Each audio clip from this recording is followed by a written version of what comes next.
Let's bring in our correspondent, Mamadou Tapili, joining us live from Bamako. Mamadou, tell us more about these attacks by militants on fuel trucks, which are happening just as the country was beginning to return to calm after a period of similar targeting of vehicles carrying fuel.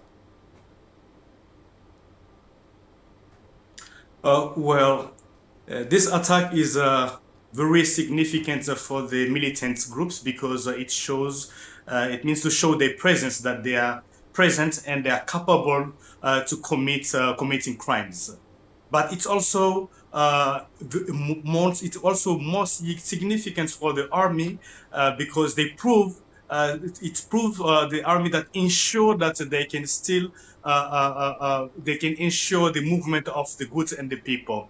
So the attacks that occurred last night, I mean, before they really prepared it because they have put some IDs on the bridge so that the convoy that's coming from Ivory Coast down to Bamako, around Bougouni, which is located about 160 kilometers from Bamako. So around this place, they put the IDs under a bridge between the area called Kibala and Masala. This is about 40 kilometers from Bougouni. But thank God, fortunately, this ID did not explode. It detonated, but it's not cause much damage because the bridge haven't been destroyed, and the army have been able to successfully convoy a large part of the trucks to Bamako. So that's one thing. But for other people, for certain people, they said that it was a truce between the army and the militant group for a relative calm.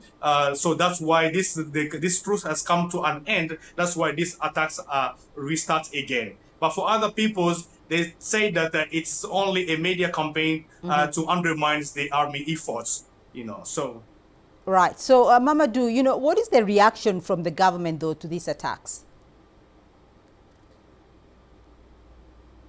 Yes, the government did not deny. The government concerning this attack have released a statement saying that they really come under an attack of JNIM groups around the area of Bougouni.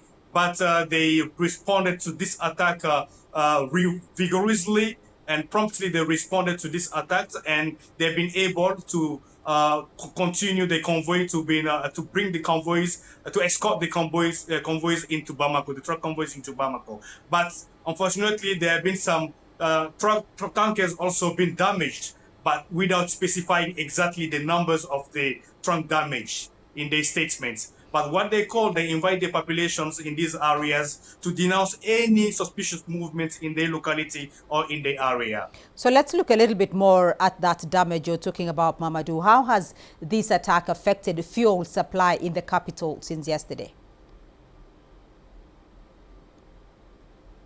This attack did not mean so much, haven't got so much impact on the populations or in the capital city. But what's happened, if it continues with different attacks, then it can be maybe difficult in days to come. But it's just this week, we have seen that the army has escorted some trucks inside the regions. I mean, in the region of Ségou, in Mopti, even up to Bandiagara in the center of Mali, they convoy some tankers to these areas, which were lack of petrol since 3 or 4, a couple of months ago. It shows that the army is working hard to bring the tankers, the fuels inside the country. So dispatching the fuels inside the country means that Bamako is feeling much better, and you can see that in the capital city, the long line that we can see before during the month of September have significantly disappeared. Now we can see some, but not really, and you can see some petrol stations totally empty, where you can just go as normal and take your petrol. But for the moment, the situation is calm. The situation is okay. But if the attacks continue, maybe it can be difficult in the future to come.